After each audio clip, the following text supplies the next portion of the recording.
Mừng quý vị và các bạn đã quay trở lại với bản tin bóng đá mới nhất trên kênh Phú Ông Bóng Đá. Hãy bấm like, đăng ký kênh và nhấn chuông thông báo để không bỏ lỡ những tin tức mới nhất về bóng đá trong nước. Bây giờ chúng ta sẽ điểm qua những tin chính có trong bản tin hôm nay. Đội tuyển Việt Nam đã sẵn sàng cho trận đấu khó với Brazil.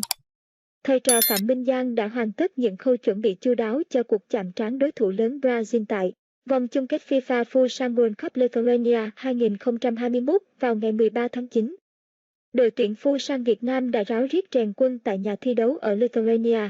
Huấn luyện viên Phạm Minh Giang nâng khối lượng bài tập cho các cầu thủ để tính toán điểm rơi phong độ cho trận đấu với đội tuyển Futsal Brazil ở trận ra quân.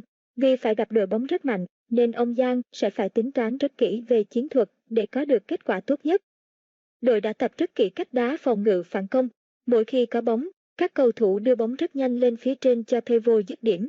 Đây cũng là tính toán hợp lý bởi chắc chắn Brazil với đẳng cấp và sự vượt trội về thể hình, thể lực sẽ áp đảo tấn công ngay từ đầu.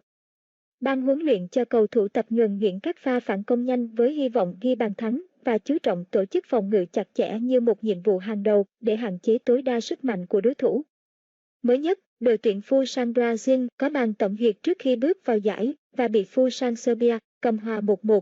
Bản hình trận đấu này ngay lập tức được huấn luyện viên Phạm Minh Giang nghiên cứu kỹ để cập nhật mới nhất về nhân sự, cách chơi của đối thủ. Giải này cũng là lần đầu tiên Futsal Việt Nam được phổ biến tất cả các quy định của điều lệ cũng như các nguyên tắc về việc sử dụng VS. VS là công cụ hỗ trợ trọng tài bằng video, bóng đá sân cỏ gọi là VAR.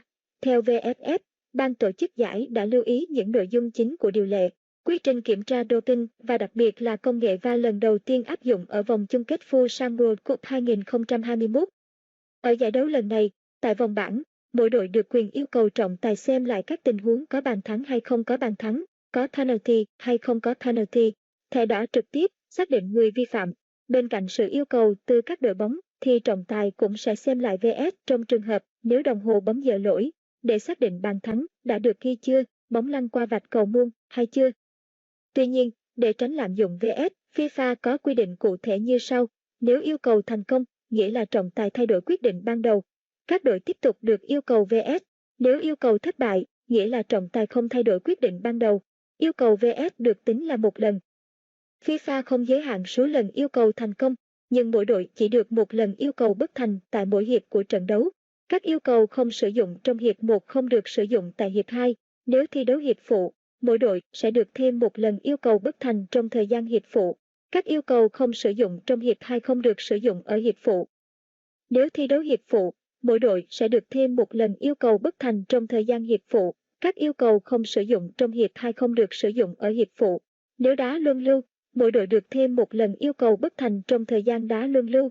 Các yêu cầu không sử dụng trong trận đấu sẽ không được sử dụng tại thời gian đá luân lưu.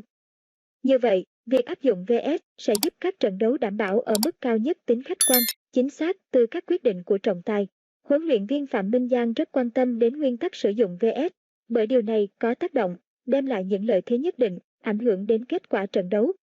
Cách đây ít ngày, khi đội tuyển Futsal Việt Nam thi đấu giao hữu với Morocco, ban tổ chức giải đã thử nghiệm nguyên tắc áp dụng VS. Khi đó, Futsal Việt Nam đã được hưởng một quả penalty và trọng tài quyết định rất dứt khoát khi cầu thủ đội bạn để bóng chạm tay trong vòng cấm địa.